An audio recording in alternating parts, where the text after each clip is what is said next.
Hello guys, என்னடா chicken leg piece மாதிரி இருக்குன்னு பார்க்குறீங்களா? சிக்கன் லெக் பீஸே தான், பட் ஆனால் கேக்கில் பண்ணியிருக்கேன். ஃபாண்டன்ட்டில் பண்ணாமல் ஃபுல்லாகவே கேக்கில் பண்ணியிருக்கேன். நம்ம கேக் ஸ்பாஞ்ச் இருக்கும் இல்லையா, அந்த ஸ்பாஞ்ச் எல்லாத்தையும் உதிர்த்து விட்டுட்டு விப்பிங் க்ரீம் மிக்ஸ் பண்ணி நம்ம அந்த மாதிரி லெக் பீஸ் மாதிரி செஞ்சு ஃப்ரீஸ் பண்ணிட்டேன். நெக்ஸ்ட் பார்த்தீங்க அப்படின்னா ரெட் கலரில் மசாலாலாம் எதுவும் கிடையாது. இது வந்து சாக்லேட் கனாஷ் தான். ஒயிட் சாக்லேட்டில் நம்ம ரெட் கலர் மட்டும் ஆட் பண்ணி கனாஷ் மாதிரி ரெடி பண்ணிவிட்டு அதை அப்படியே போர் பண்ணிட்டோம் அப்படின்னா சாப்பிட்றதுக்கு நல்லாயிருக்கும். எதுக்காகன்னு பார்த்தீங்க அப்படின்னா பிரியாணி தீமில் ஒரு கேக் ஆர்டர் வந்துச்சு நமக்கு. ஸோ அதுக்காக தான் நான் அந்த லெக் பீஸ் ரெடி பண்ணிகிட்டு இருக்கேன்.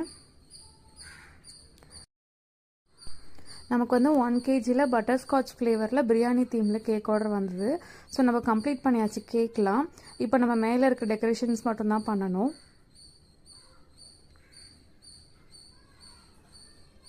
நெக்ஸ்ட் என்னென்னு பார்த்தீங்கன்னா